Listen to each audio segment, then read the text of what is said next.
Hi there, welcome to this tutorial where we will look at various Java interview questions asked for the experienced. In the previous video, the link of which you should find below, we discussed about what are the important interview questions for freshers, like platform independence and differences between C++ and Java and the basics of object-oriented programming and those kind of stuff. We looked at what are the advantages of OOPS and stuff like that. So in this tutorial, we'll look at what are the important interview questions which are asked for the experienced people. So the various topics that we would be looking at are what we would see on the screen right now. Coupling, cohesion, what is an inner class, constructors, and what is constructor chaining, and what do you mean by copy constructor, and how do you use asserts, what is reflection, and the favorite topics of interviewers, collections, serialization, and also a little bit of about exception handling and threads. So these are the various topics that I would like to cover the interview questions of on in this particular video. So let's get started. Let's start with the first topic that we want to discuss, which is coupling and cohesion. What is coupling? I mean, what really is coupling, and why is coupling important? That's the first question that we would discuss now. So let's look at a small example piece of code. So here I have three inner classes defined. One is, this is a typical shopping cart application that we would have seen a number of times. We have a shopping cart entry. That particular, like for example, I have a shopping cart with a bottle of milk and probably some sugar.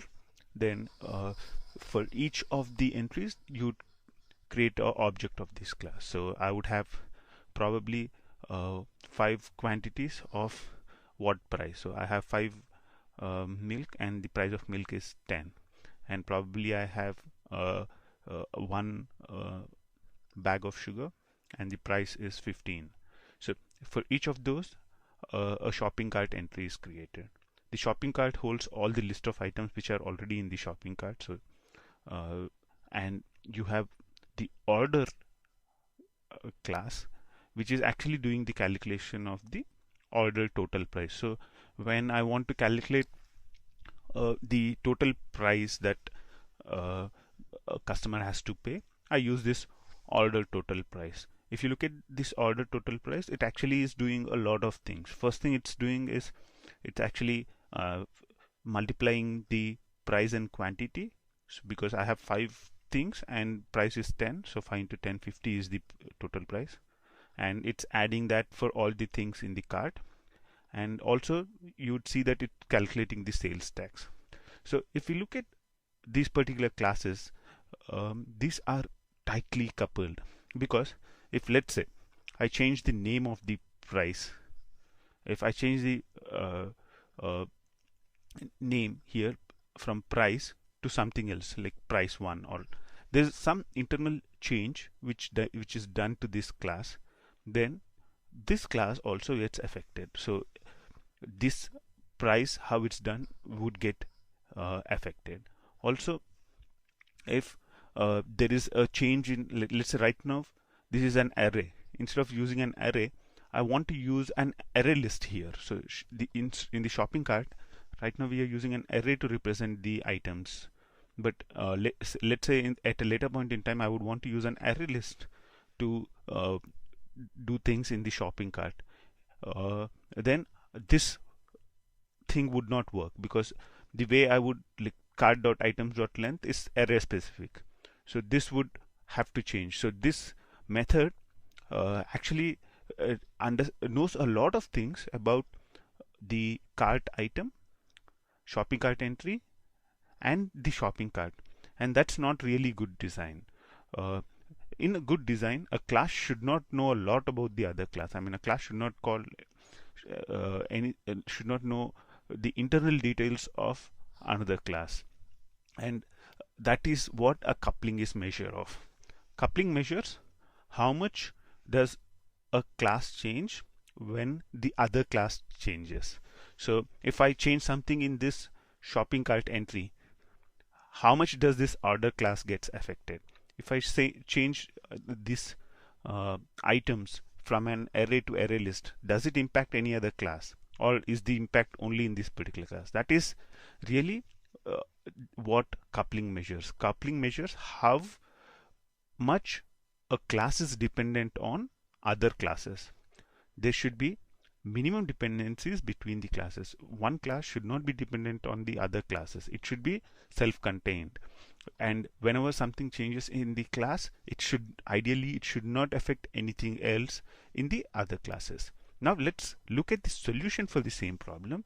Let's see. So if we look at the solution, you'd see that we have added in a method called getTotalPrice. So at the end, what we want from the shopping cart entry is what is the total price for that particular thing. So I created a method called getTotalPrice, and it returns price multiplied by quantity. And also in the cart contents, we have created another method, getTotalPrice. What it does is it loops through the items, and it calls the method which we created in the item class. So it calls the method which is created in the item class, in the shopping cart entry class, and it sums it up. So if now, instead of this being items being an array, if let's say it's now I'm changing this to list of, okay, I should have done it the other way around.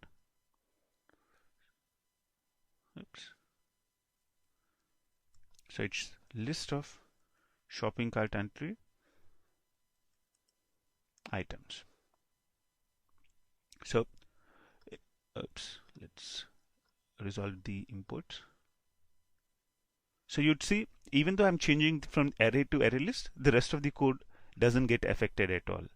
So now I can go back to what it was, shopping cart entry, and we've created a method called getTotalPrice, which returns the total price, and we have created a class called order, which actually just calls the total price on the cart and adds the sales tax to it. So it calculates.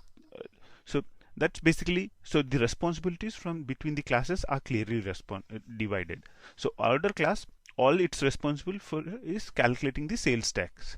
So it takes the shopping cart amount and adds the sales tax to it. The cart contents, that's basically the total shopping cart thing, calculates the shopping, does the totaling of all the prices for the items. It does not calculate the value for the item. That is done by the shopping cart entry class itself. So now if I change, let's say I'm changing this thing, and I want to change from price to price 1, or whatever you'd want to change, you'd see that the rest of the classes don't get affected at all. This is what is called coupling. So coupling is a measure of how much classes are dependent on each other, and we would want to have as minimum coupling as possible between the classes. If you have maximum more coupling, it means when I make a change in one class, it would affect the other class, and that is not really what we want when we are doing any programming. So coupling is like one of the important things. The next important question that we would discuss about now is, what is cohesion? Like, I mean, coupling and cohesion are almost used used together. So now let's look at what is cohesion, and let's look at an example for cohesion. So to start off, cohesion is actually a measure of how related the responsibilities of the class are. Okay, sounds very technical. Let's just get started and try and make sense of it. Let's say I'm writing a sample program. I would want to download and store. So basically I'm writing a small program. The program downloads something from the internet, and then let's say I'm calling a website. I'll get the content from the website, parse it, and then store it into the database. So there are three things I'm doing. I want to go to a website, get all the content from it, or get all the HTML content from it, and I want to store the content back into the database. So the way this class is doing it right now is it's having three methods called download from internet, parse data, and store into database. And everything is done as part of this particular class itself. So if you look at this particular class, it has a lot of responsibilities. It needs to know how to do a HTTP call, get the content back, and it needs to know how to parse the data. Probably some kind of an XML parsing or HTML parsing should be present in here, and it should also have some kind of a JDBC or Spring DAO or something of that kind to store it into the database. So if you look at this particular class, it has a lot of responsibilities, and this particular class can change if any of these responsibilities change. So we'll now look at the ideal way how it should have been implemented. So the ideal way to implement this is to have separate classes for each of those responsibilities. So the class internet downloader takes care of downloading from the internet. So it knows how to go to a particular URL, get the information back, and return it back. And the data parser knows has the responsibility of parsing the data. So it gets some data, you can give some data to it, and it can understand it and put that into a structure that we can understand. So it can get the information in XML format and convert it and put it in a Java class. And the next one is the database storer, which actually knows, once I give it a Java class to it, it knows how to store it to the database, which table to put it in, what is a query that needs to be used, or it's using some kind of a JPA. So it uses those kind of things to put it into the database. So if you look at the class right now, it's this particular class download and store is only responsible for invoking the method. So it creates a new instance of the internet downloader and does the download, and then it does a new instance of parser and parses the data and then stores it into the database. So if you look at this particular solution, you'd see that the responsibilities are divided between the classes. So different classes have different responsibilities. I mean, different classes have their own responsibilities. And when I want to change something about how I am downloading from the internet, the only thing which gets affected is the internet downloader class. The other classes don't get affected at all. And this is what cohesion is. Cohesion is a measure of how close the responsibilities of a particular class are. In this particular class, now this is only responsible for downloading from the internet.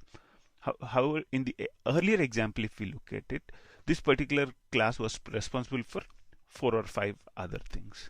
So that's that's the end of next question. I mean, that's basically what is cohesion. And now that we know what coupling and cohesion is, I think it's very easy to talk about what are the differences between coupling and cohesion. Now let's look at the next topic, which is inner class. Inner class also is a very favorite question. So the first important thing about an inner class is that inner classes should be used as less as possible. Like inner classes should be avoided if it's possible to avoid it. So if you have it's ideal to have a class outside, I mean, on its own. Inner class is only used when you want to have a class available in the restricted scope inside another class. So like the first piece of advice is avoid inner classes as much as possible. If we look at this particular thing, this example shows all the different kinds of inner classes that you can have. So if you look at this particular thing, this is an inner class which is created inside a method. So the example method is a method, and we are creating an inner class inside the method. And obviously, once I have created an inner class within a method, the inner class in the method can be used only inside that particular method. This is not really ideal. I mean, having an inner class inside a method is not something that we do frequently. But this kind of inner classes we do use. So if we look at this particular inner class.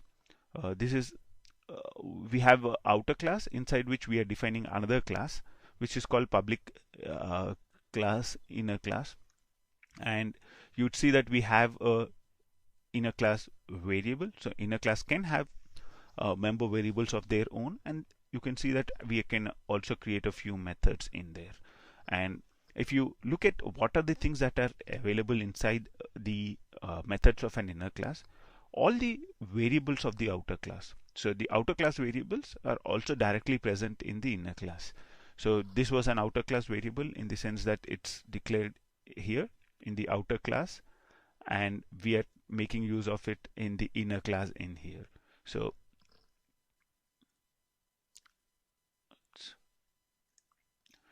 in this inner class, we are trying to set a value to it. So in the inner class, you can access the outer class variables and also modify them. And also you have a reference to the inner class. However, if you want to reference the outer class from the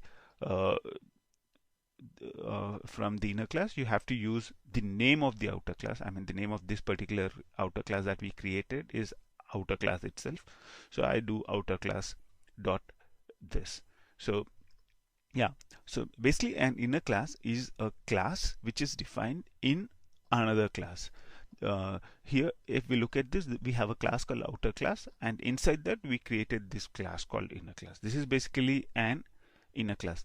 There are different kinds of inner classes. Like this is a normal inner class. There's also a static nested class. So this is when we declare a class as static, then it is called a static nested class. So this is a static inner class.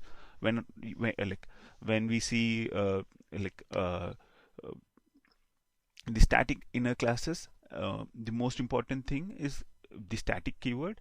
However, in a static nested class, the instance variables of the outer classes are not available. So there is, I mean, as we know with static, anything that is static, there is only one instance of that. I mean, you cannot create an instance of that particular class. There is only one instance of that particular class present. So obviously it cannot access the private instance variables of the outer class. So if there is an instance variable on the outer class, you will not be able to access it. So if from this class, if I'm trying to access the outer class instance variable, it gives me a compilation error. So that's the inner classes. So basically, inner class is a class in another class, and there are two kinds of inner classes. One is the normal inner class, and the other one is the static inner class. And the static inner classes, you will not be able to access the instance variables of the containing class, the outer class. So that's basically the important things that you need to know about a inner class. But the most important thing about an inner class is that try to avoid it as much as possible, unless you cannot solve a problem without using inner class. Let's move on to the next one, which is constructors. So let's talk about constructor chaining. If you want to really look into constructors into detail, you can use the video link which is right beside. But in this particular interview questions video, let's discuss about two important topics on constructors: what is constructors chaining and what is copy constructor. So let's move on to constructor chaining. So basically, when we talk about constructor chaining, the important concept which comes in is inheritance. I have a chain of classes which are defined. So here I have a class named superclass, which has a variable named name, and I also have another subclass which is extending this superclass, and it has a member variable called value.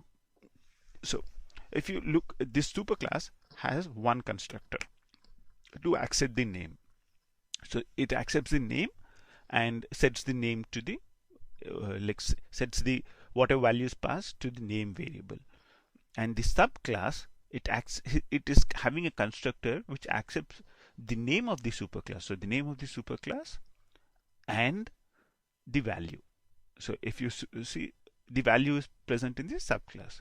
So this subclass if we want to set the name of the like this name variable, then it calls the superclass passing the name as an argument.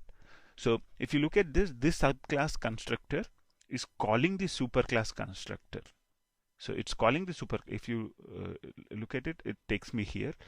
So this subclass constructor is calling the superclass constructor, passing this variable to it, and that is what is called chaining. So chaining is basically, constructor chaining is basically from the subclass you can call the superclass constructor. So in the subclass I'm calling the superclass constructor with a name. Actually, if I don't make this call, then what you'd see that there's an error coming up, because it implicitly call something called super. So if I don't make a call, it does this, and you'd see that there is no constructor defined. And if I do public superclass, public superclass, and this, the code compiles, because the constructor chaining class is implicit. So if I don't do super of name, I mean, if I don't call the superclass constructor, a subclass constructor automatically calls the superclass constructor. So in that sense, actually, chaining automatically happens whenever you create a subclass. So whenever we create a subclass, the superclass constructor is automatically called. So that's almost called default, like the default thing which happens. But usually we refer to constructor chaining to explicitly calling it. So here I'm explicitly calling the superclass constructor using the keyword super. Super is the keyword, and I'm calling it passing the argument name. So this is basically what is called constructor chaining. So that's constructor chaining. And now let's discuss about what a copy constructor is. So copy constructor is normally used when I want to copy a complete instance of one object. So I have a student object. I mean, I have an object of class student, and I want to make one more copy of the same class. So in those kind of situations, we use something which is called a copy constructor. It's almost very similar to cloning. I mean, because you get another instance of the same class. But in cloning, you cannot really control what is copied and what is not copied. So copy constructor can allow you to decide you want to copy certain values and you don't want to copy certain other values. So copy constructor is nothing but it's very similar to a normal constructor. So this student constructor is accepting name as a parameter and marks as parameter. However, this particular constructor, if you see, accepts the same class itself as a parameter. So this particular constructor is accepting, this is the constructor of the student class, right? And it's accepting another student class as a parameter, and it takes the name values and the marks and sets it into it. So this is basically what we call a copy constructor. Copy constructor is a constructor of the same class accepting the same class as a parameter. And you can see now that I can actually, if I say student of Ritu 100, and I'm to create a copy of this student using the copy constructor, I do new student of student. So this is an instance of the student, right? This is basically instance of the student class, student instance. So I've created an instance of this student class and passing that student instance to the constructor to create another copy.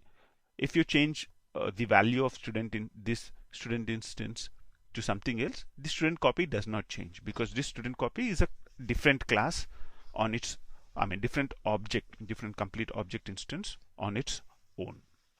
So that's basically the copy constructor. It's basically a copy constructor is a constructor which accepts the same class as a parameter, and it helps you to create a new object of that particular class with customization. You can, let's say I don't want to copy the marks, I just want to copy the name or something of that kind. So those kind of things are possible.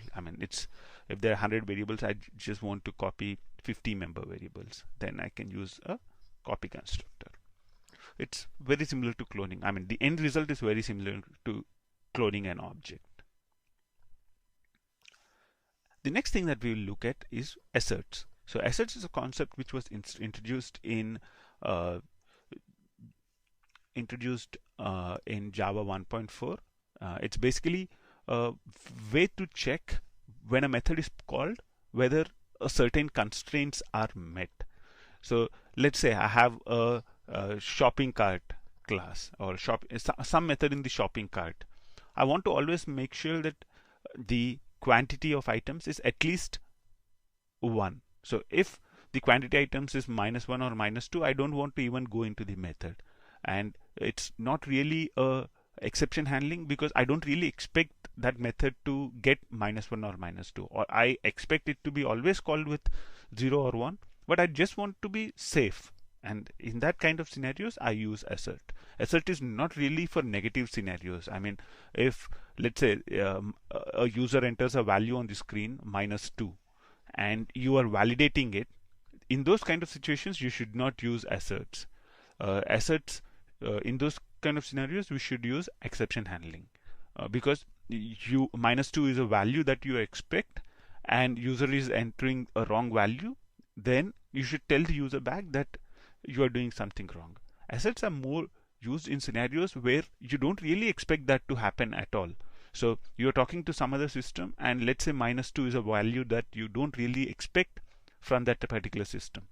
In those kind of situations, you can put an assert to just safeguard. So the most important thing about asserts is asserts, when an assert error is thrown, the entire you will not be able to handle it at all. It would just it would just completely go out of the complete class. So it's better to use asserts only in scenarios which you don't expect at all. So that's the first thing about asserts. It basically enable you to validate assumptions, and if an assert fails, it throws something called an assertion error. Let's just look at a small assert example. So here we are calculating simple interest. The inputs are principal, interest, and years. I mean, I've not really implemented the method in here, but the most important thing is we want to make sure that the principal is greater than 0, right? Obviously, when I'm talking about money, there is nothing called -1, so it should be greater than 0. So in these kind of scenarios, we use assert. So assert principal greater than 0. So if you call this method with anything less than with anything less than 0, then this assert would be invoked and it would throw an error. So I mean, there are also you can customize the message which you would want to go. So if assert principal greater than 0, and I'm saying if it's not greater than 0, then this is the message it needs to print out. So if you run this program, you would see that in the exception, in the error, it would say principal is whatever amount that you would pass. So that's basically a good example of assertion.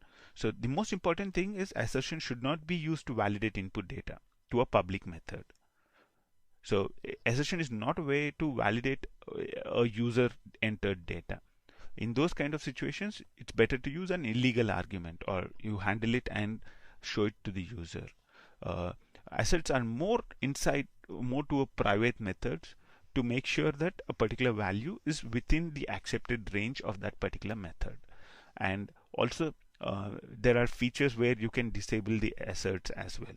So when we are so if we want to disable the assertions, you can call it in. If we run the program passing enable as -ea as an argument, then it enables assertions.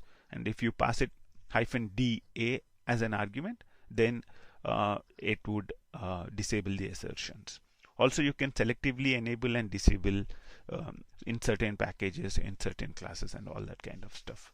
But the most important thing from the interview perspective for asserts is that asserts should not be used to validate user inputs. Asserts should not be used in public methods. Asserts should really be used in private methods to make sure that the assumptions which you make about that particular method are valid.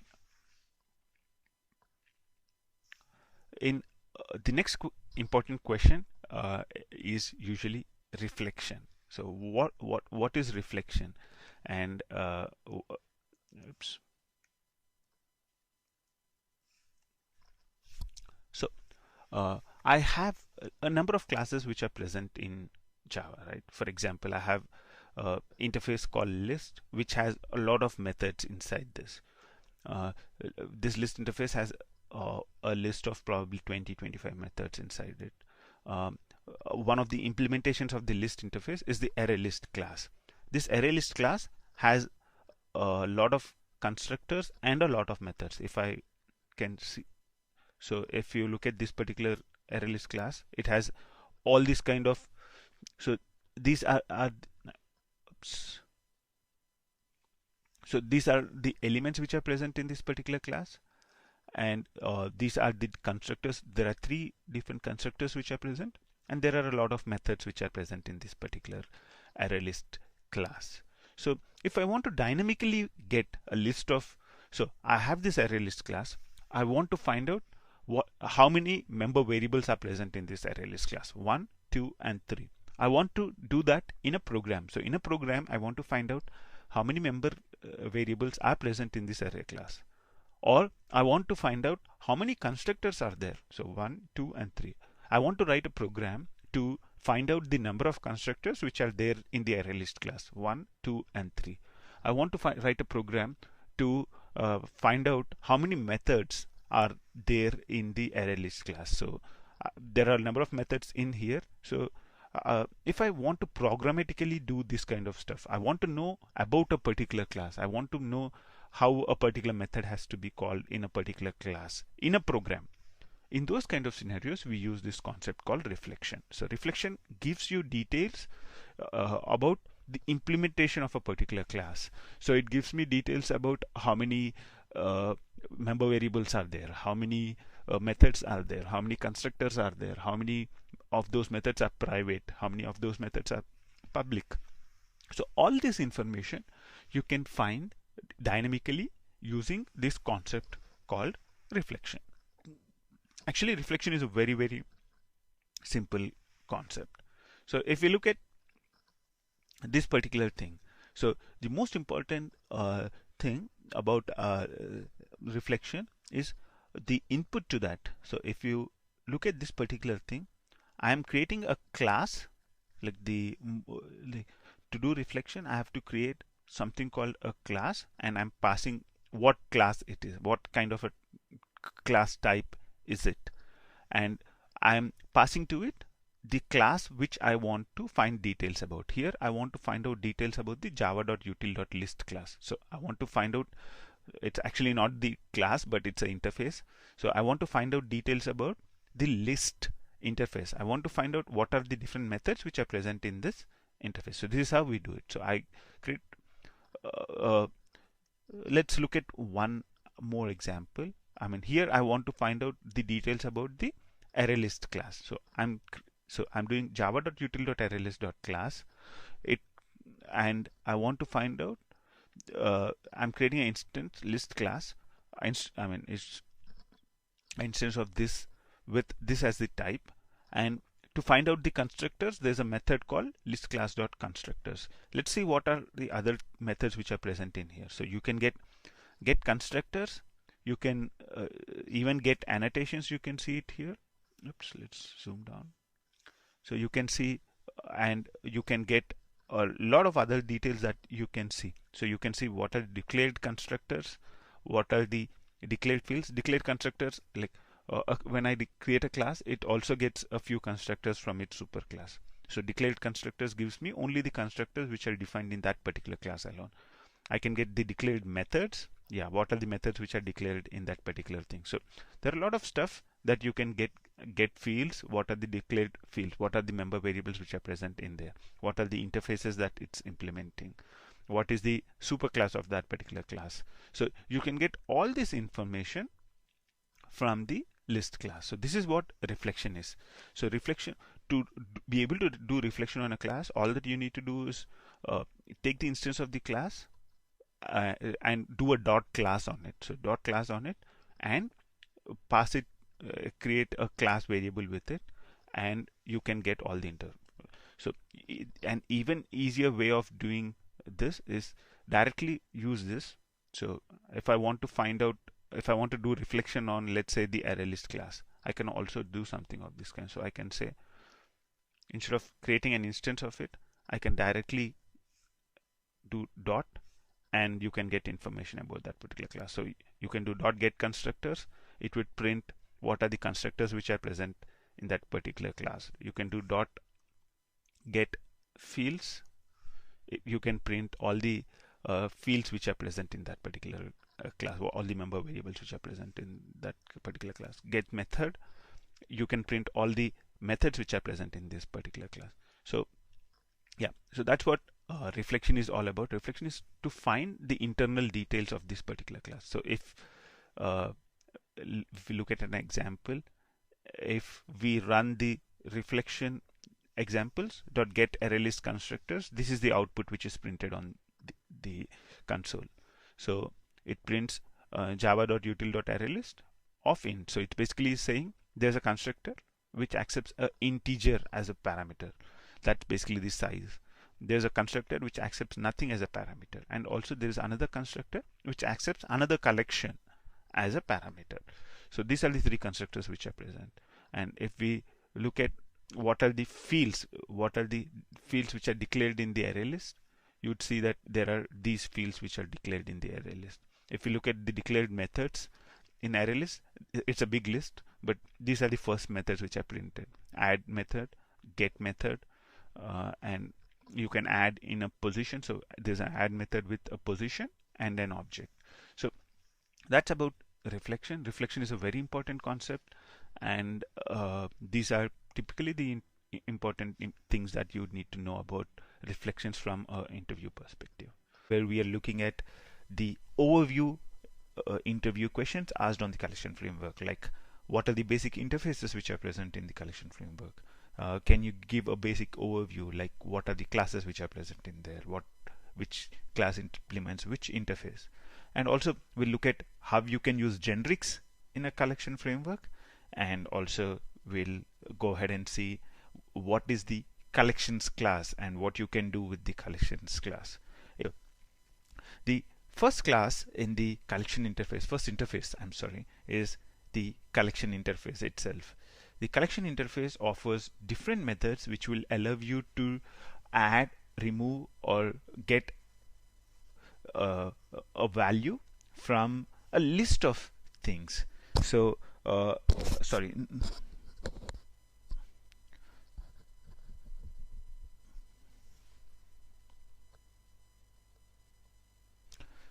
from a group of things. So what does that really mean? So you can actually have, like, this is basically all the methods which are present, all the important methods which are present in the collection interface. You can add a value, you can remove a value, or you can do a lot of stuff with this. These are the basic methods which are present in the collection interface. The first important other interface is the set interface. So the set interface actually extends the collection interface. So basically a set interface contains all the methods which are present in the collections interface. The only difference is that all the implementations of the set interface would only allow unique values. In a normal collection you can have duplicate values, but in a set you would not you are not allowed to have duplicate values. So all the values would be unique. The next important interface inside the collections hierarchy, collection framework, is list interface. List interface handles all those things where position is very important.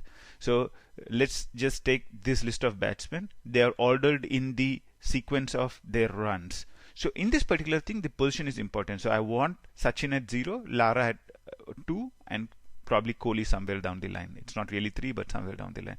So this is a list interface where we actually have everything ordered by position. So you'd be able to say, I want to remove a batsman at position 1.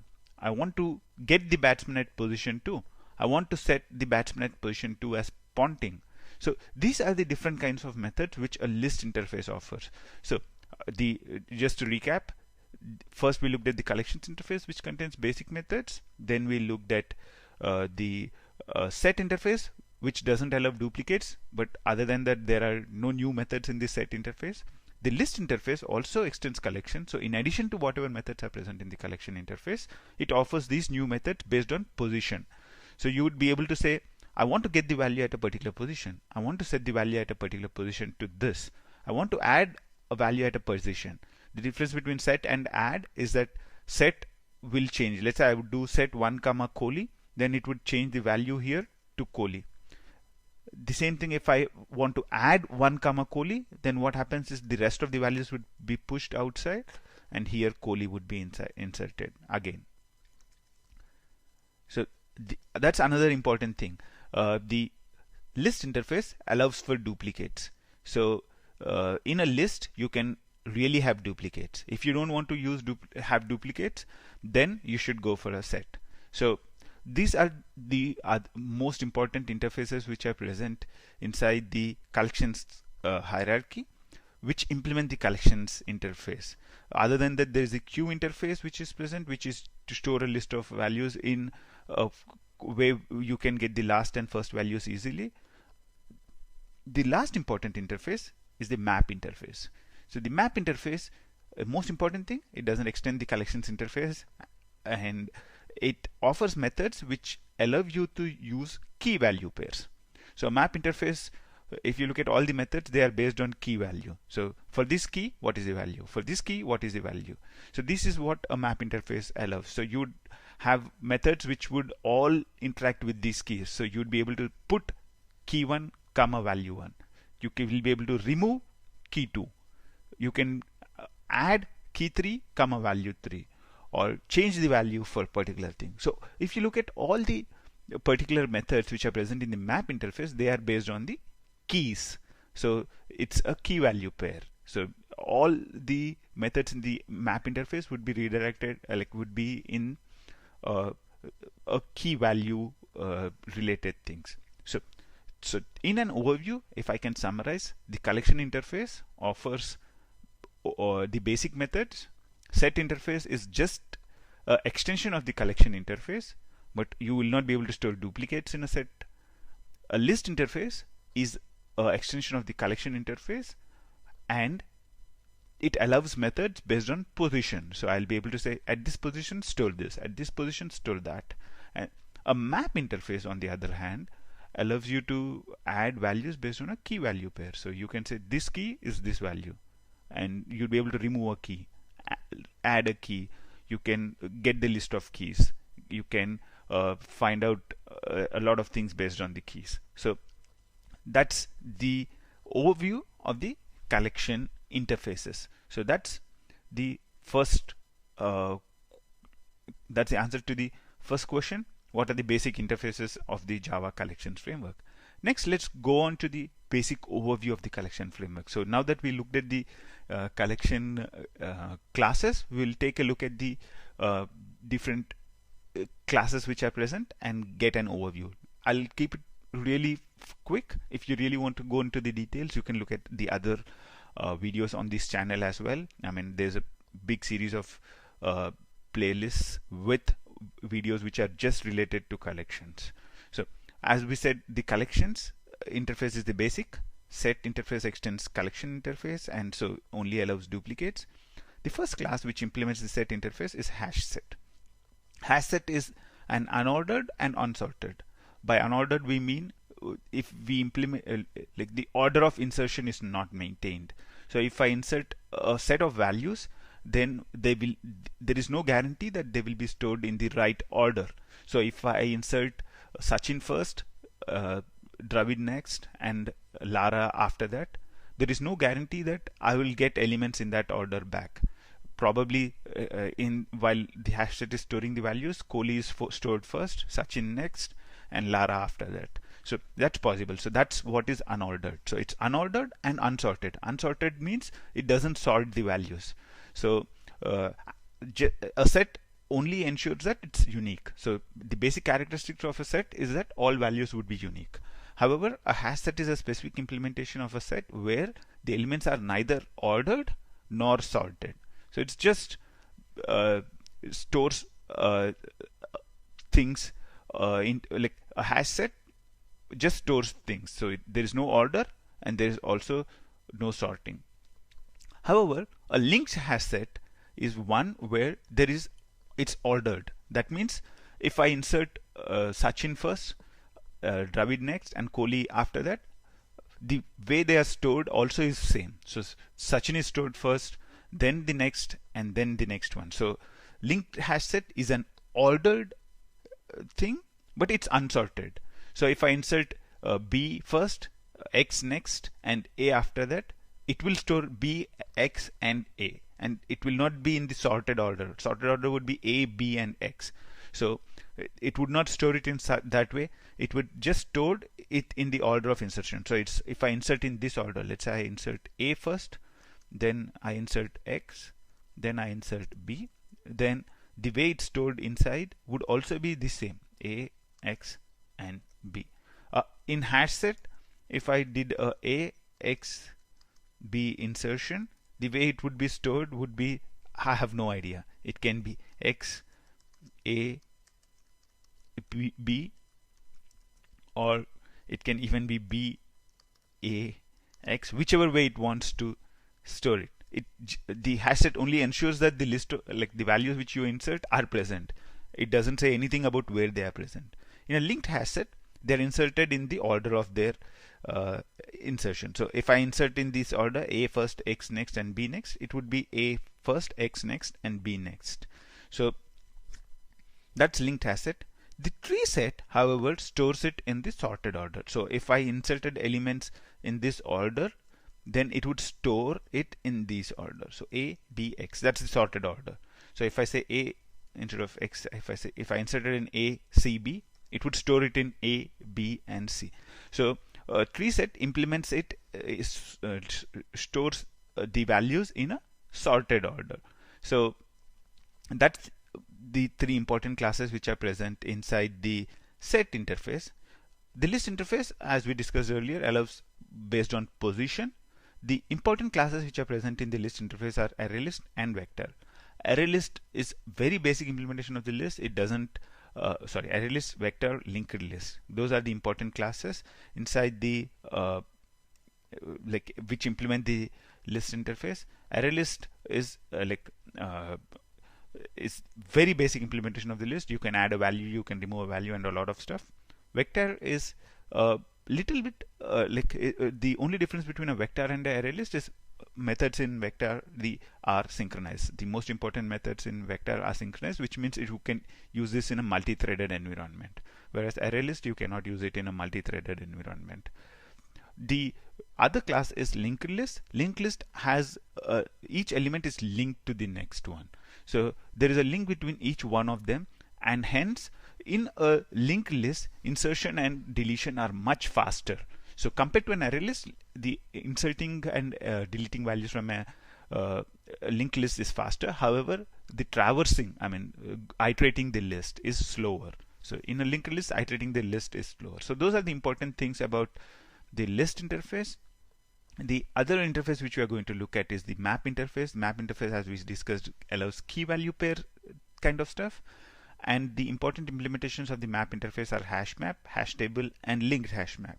Hash map stores unsorted, unordered, so no sorting and no ordering. Not the, like if I insert in one way, I might get it in another way. Hash table, however, is same as hash map except that it's synchronized. So you can use hash table in a multi-threaded environment. You cannot use hash map in a multi-threaded environment. A linked hash map has a link between one to the next element. Linked hash map maintains ordering. So the insertion order is maintained. So if I insert A, C, B, then the value should be stored in A, C, B order. So it would not store it in a sorted way. It just stores it in the order of insertion. And the other one, which is important, is the tree map. The tree map stores the keys in a ascending order. So if I insert A, C, B, I'm talking just about the keys, not the values, then it would store them as A, B, C. So those are the four important classes which are present inside the, which are implementing the map interface. If you really want to remember easily, then you can remember this way. Anything starting with a tree, any like collection hierarchy starting with a tree would store things in a sorted way. So tree map, tree set, all this store it in a sorted way. Generally, anything which starts with a hash will not guarantee ordering, neither are they sorted.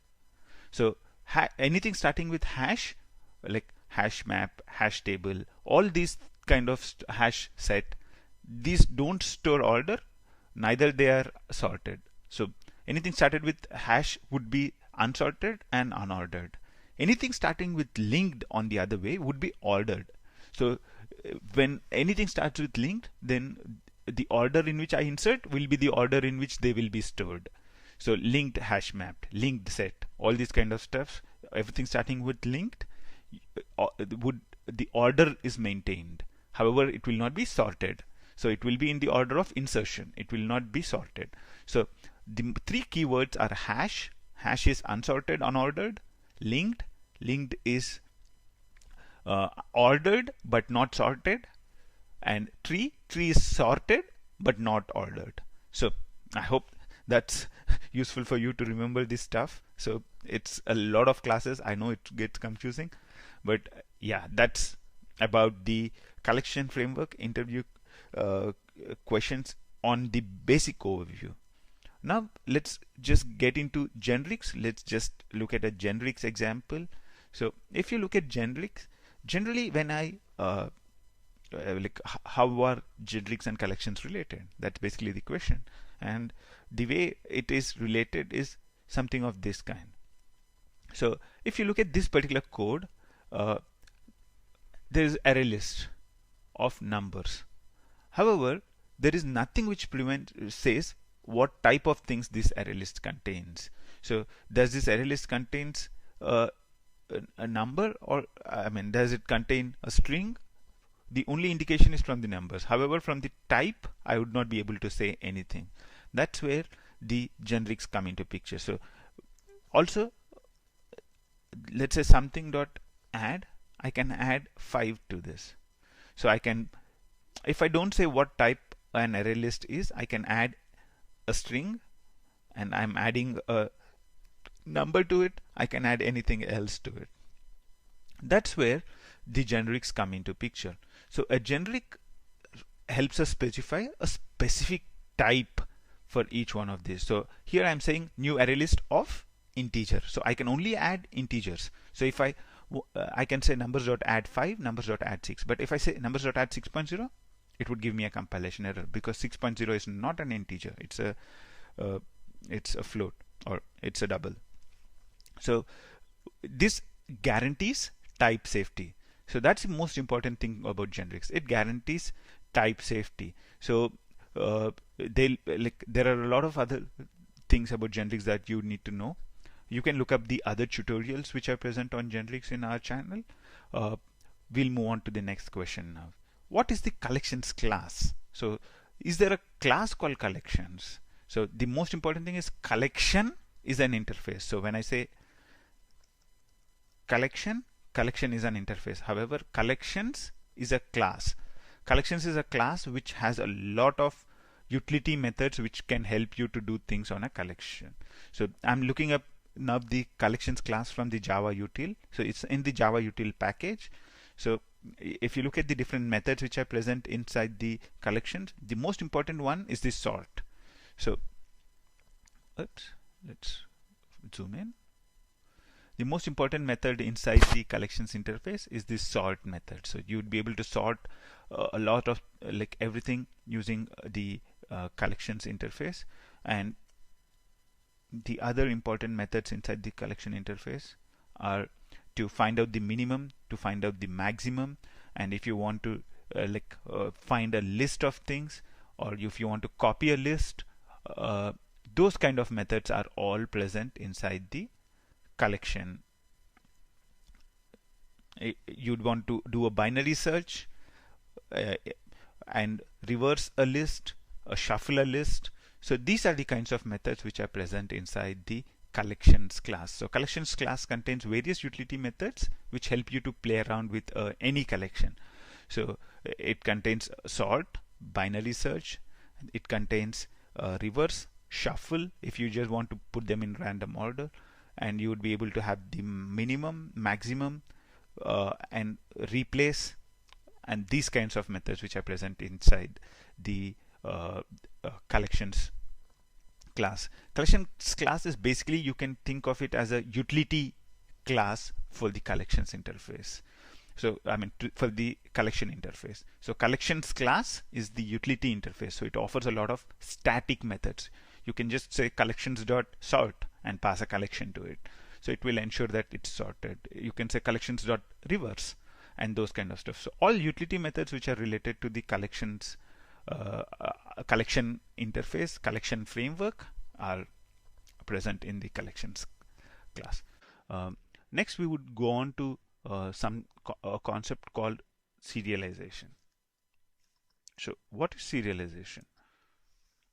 Okay, let's say I have an instance of a particular class. Let's say I have an instance of a particular class. I want to save it and reload it at a later point in time. So I want to save a particular instance of the object now, and I would want to be able to use it at a later point in time, and that's where reflection comes into picture. Usually reflection is that's where serialization comes into picture. Usually to do this kind of an activity, we would not use serialization. Serialization is not really recommended to do this. It's rather preferred that you create some XML or some some other format for storing the information, and then you can parse the XML and read the data back. Serialization is like kind of a shortcut, and it's not really recommended to do serialization when you want to transfer something between one system and another system. It's not a good practice to serialize a class and send it. So even though you can serialize a class and send it to the other system, and the other system can use it, if those two systems are Java based, then they can use it, but it's not a recommended way of exchanging information. The most important thing before learning about serialization is that it's very, very rarely used. So almost never. I have not seen an instance where serialization was used in my programming experience. Yeah. So serialization is a way where I can create an instance of the object. So I can, here I'm talking about the rectangle class. I can create an instance of this rectangle class with a particular value of length and breadth, and I can save it to a file on the file system. So what I can do is I can say this instance, I want to create an instance of rectangle with a value of 5, with length 5, breadth 15, and I want to create it as a file onto the file system. So that's what it enables us to do.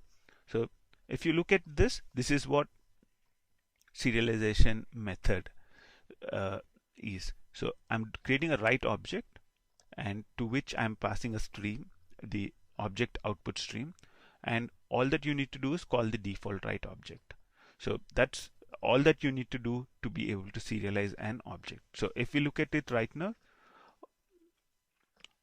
I'm trying to serialize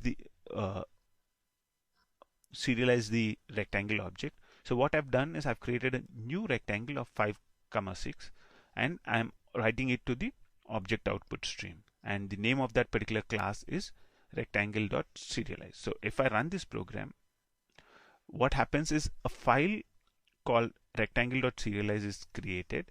I mean, you will not be able to read that content of the file. So Java uses a specific format to write the content into that particular file. We will not be able to read it. But if like what it really stores is that there's a rectangle class with a length 5 and the breadth 6. So this is the serialization program to write content from an object. So here I'm writing content from this class into this file. So that's basically serialization. The next step is deserialization. That's basically reading from the file. So I want to read from this particular file, and I want to convert it to a rectangle object. So I want to read from the rectangle dot serialized file. This is called deserializing. Deserializing is taking a file, reading the content, and putting it into a object.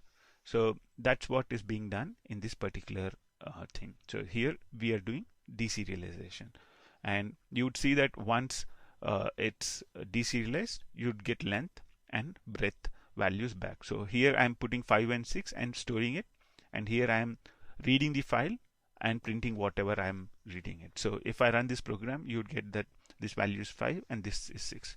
So the important thing about serialization is it helps you to convert a object, an instance of a class, into a file on the file system. So you can say store this anywhere on the file system. You can send it to your friend, and he can write the deserialization program to read the contents back. So serialization is mostly used in scenarios where I'm doing a lot of processing. I mean, let's say I write a program to do a lot of processing. I mean, let's say it takes 100, like it takes 5 or 6 hours to run, and let's say I only have 3 hours time right now. So what I can do is do processing for 3 hours, store the intermediate result into a file, and then once I come back, I can reload that particular file and start processing from there. I mean, it's for those kind of scenarios, and it's very rarely used for communication between different systems. So I think let's end the part 1 of this discussion on interview questions for the experienced here. In subsequent videos, we'll look at more interview questions for the experienced as well.